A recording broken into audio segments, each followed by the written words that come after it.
Hello everyone, कैसे हो सब लोग? Okay, all are well, very good. बेटा हम एनिमल किंगडम स्टार्ट कर रहे हैं। स्टार्ट तो हमने लास्ट वाली वीडियो से ही कर दिया था, जिसमें हमने बेसिस ऑफ क्लासिफिकेशन स्टडी किया था। इस वीडियो में हम देखेंगे एक टेबल की फॉर्म के अंदर कि कौन से फाइलम में कैसे कैसे कैरेक्टरिस्टिक्स आते हैं। वही बेसिस ऑफ क्लासिफिकेशन को बेस मान के हमने यहाँ पे एक टेबल ड्रॉ की है। इस टेबल में आप देखेंगे हमने क्या क्या कैरेक्टरिस्टिक्स दिए। सबसे पहले तो हमने किंगडम एज यूजुअल जो हम पढ़ रहे हैं Animalia, then level of organisation, symmetry, फिर सीलोम और फिर हमने फाइलम वर्ड यूज किया। तो यहाँ पे लेवल ऑफ ऑर्गेनाइजेशन में एनिमेलिया को दो लेवल ऑफ ऑर्गेनाइजेशन की कैटेगरी बनाई है, एक तो सेलुलर और एक में टिश्यू या organ system level of organisation. जिनमें सेलुलर लेवल का ऑर्गेनाइजेशन है, जिनमें कोई सिमेट्री नहीं है, जिनमें कोई सीलोम नहीं है, मतलब ए सीलोमेट है, वो कौन से फाइलम होंगे? पोरीफेरा। कौन सा होगा भाई? पोरीफेरा। नेक्स्ट, जिनमें टिश्यू ऑर्गन या ऑर्गन सिस्टम लेवल का ऑर्गेनाइजेशन होगा, उनमें नेक्स्ट कैरेक्टर क्या आएगा बेटा? सिमेट्री। तो सिमेट्री कैन बी रेडियल और सिमेट्री कैन बी बाइलेटरल। अब बात करेंगे कि जिनमें टिश्यू लेवल का ऑर्गेनाइजेशन है, जिनमें रेडियल सिमेट्री है और जो ए सीलोमेट है, यहाँ पे सीलोम नहीं लिखने का मतलब क्या है? ए सीलोमेट। तो कौन से फाइलम होंगे? वो होंगे सीलेंट्रेटा और टीरोफोरा। कौन से होंगे भाई? सीलेंट्रेटा और टीरोफोरा। नेक्स्ट, जिनमें बाइलेटरल सिमेट्री है, उसमें नेक्स्ट तीसरी कैटेगरी आएगी सीलोम वाली। इसके भी आप हम डिवाइड करेंगे। तो सीलोम में भी एब्सेंट, सीलोम में भी फॉल्स, सीलोम में भी ट्रू। तो जिनमें सीलोम एब्सेंट है वो है सीलोमेट। जब a coelomate, bilateral symmetry, organ level का इसमें क्या है? ऑर्गेनाइजेशन। वो कौन होंगे? प्लेटीहेल्मिन्स। कौन होंगे भाई? प्लेटीहेल्मिन्स। देन जिनमें स्यूडो सीलोम मतलब फॉल्स सीलोम, वो कौन होते हैं भाई? नीमेटोडा, जिसको हम एस्केल्मिन्स भी कहते हैं। अब जिनमें ट्रू सीलोम, जिनमें वाकई में सीलोम प्रेजेंट होता है, उनको हम यू सीलोमेट कहते हैं। अब आपको पता है कि हमने जब लास्ट वीडियो में सीलोम के बारे में डिस्कस किया था, तो 3 टाइप के सीलोम बताए थे जो रियल में सीलोम थे। मेनली तो 2 थे, स्काइजोसीलोम और एंटेरोसीलोम। लेकिन अगर स्काइजोसीलोम में ब्लड भरा हो उसकी केविटी के अंदर, देन उसको हमने क्या नाम दिया था? हीमोसील। तो यहाँ पे कहोगे हीमोसीलोमेट। हीमोसील कौन होंगे भाई? आर्थ्रोपोडा और मोलस्का, क्योंकि इन दोनों के अंदर ओपन सर्कुलेटरी सिस्टम होगा, तो इनकी केविटी के अंदर ब्लड फिल्ड होगा। दूसरा बेटा स्काइजोसीलोम। स्काइजोसीलोम क्या होता है? जो मेसोडर्म की स्प्लिटिंग से बनता है। इसमें कौन आएगा? एनेलिडा। और जो एम्ब्रियोनिक गट से बनेगा, जो उसको हम नाम देंगे एंटेरोसीलोम। यहाँ पे क्या दिया है? एंटेरोसीलोम। तो एंटेरोसीलोम में कौन से फाइलम आते हैं? इकाइनोडर्मेटा। कौन आएगा भाई? इकाइनोडर्मेटा। और इकाइनोडर्मेटा के साथ साथ में सारे के सारे कोरोडेट्स, इकाइनोडर्मेट्स एंड कोरोडेट्स, ये सब किसके अंदर आते हैं बेटा?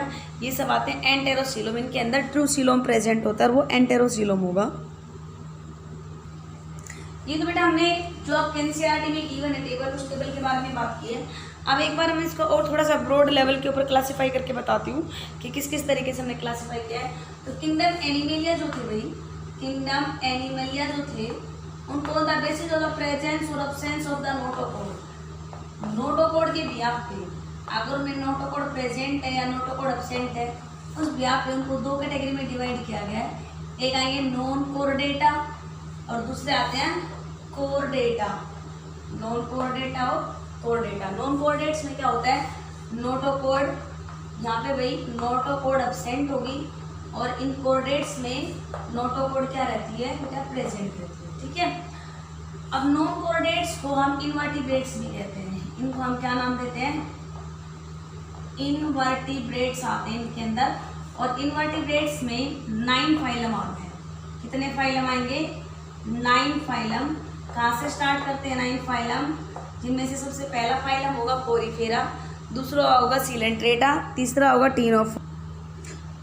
तीसरा कौन सा बताया? Ctenophora. Fourth Platyhelminthes, then Aschelminthes, then Annelida, Arthropoda, Mollusca, Echinodermata. तो कितने फाइलम हो गए बेटा? 9 फाइलम हो गए, starting from the Porifera up to the Echinodermata. ये सब किसके अंदर आते हैं? ये सब आते हैं इनवर्टिब्रेट्स के अंदर। और इनवर्टिब्रेट्स किसमें आते हैं? नॉन कोर डेटा में। अब बात ये आती है व्हाट आर इनवर्टिब्रेट्स? जिनमें वर्टिब्रल कॉलम नहीं होती उनको हम इनवर्टिब्रेट्स कहते हैं। और नॉन कोऑर्डिनेट्स किनको कहेंगे? जिनके अंदर नोटोकोड एब्सेंट होती है। बाकी इसके अलावा भी बहुत सारे डिफरेंस है, वो भी हम आपको बता देंगे सेपरेट में इसके बाद कि कोर डेटा और नॉन कोर डेटा में क्या डिफरेंस होता है।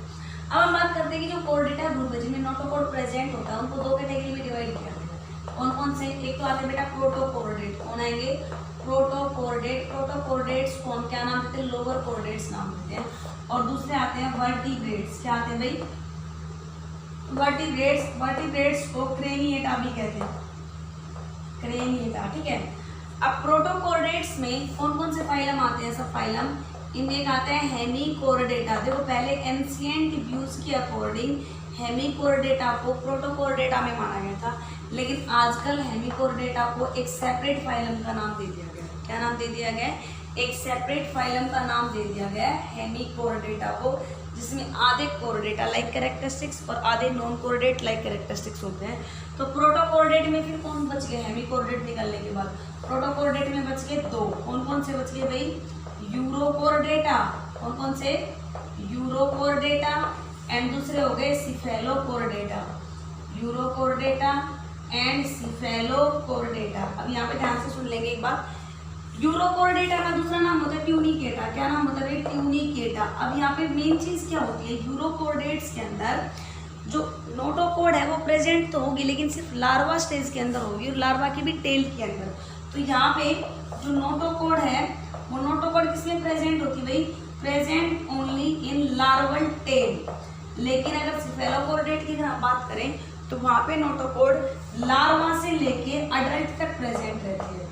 लार्वा से जब वो ऑर्गेनिज्म अडल्ट में कन्वर्ट हो जाए तब तक प्रेजेंट रहेगी और वो हेड से लेके टेल तक प्रेजेंट होती है। ठीक है भाई, यहाँ पे हेड से टेल तक प्रेजेंट होगी।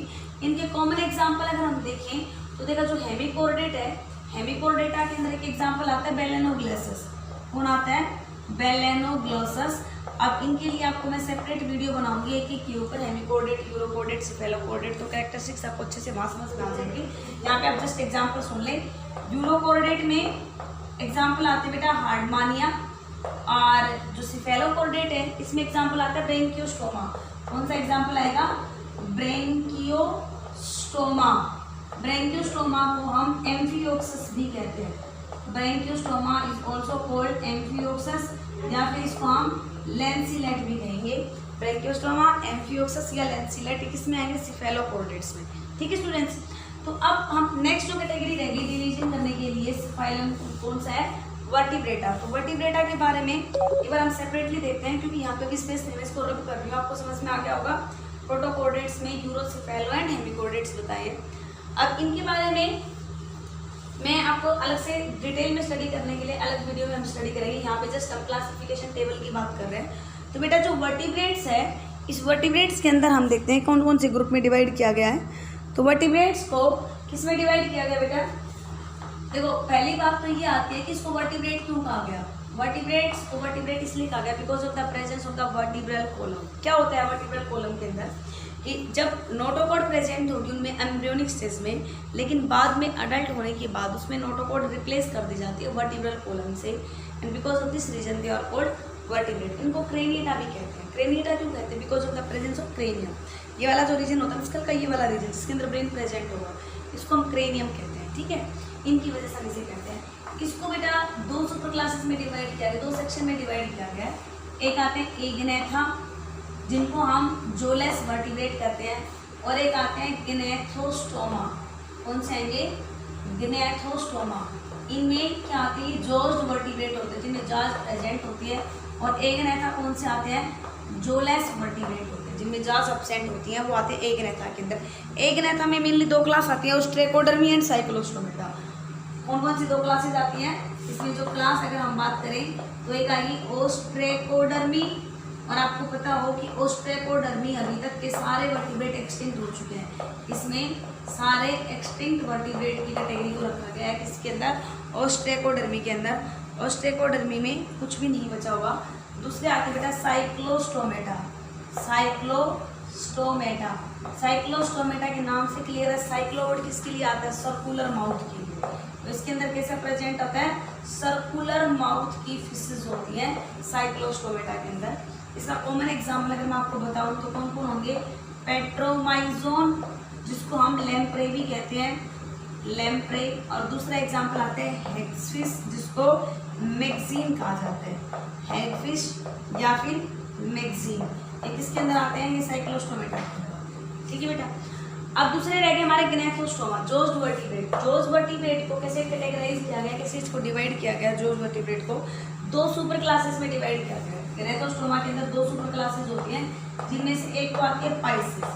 क्या आती है भाई? एक आएगी इसके अंदर पाइसिस, और दूसरी आती है टेट्रापोडा। टेट्रापोडा। पाइसेस के अंदर सारी फिशेज आती है, जितने भी फिशेज है वो सब पाइसेस के अंदर आती है।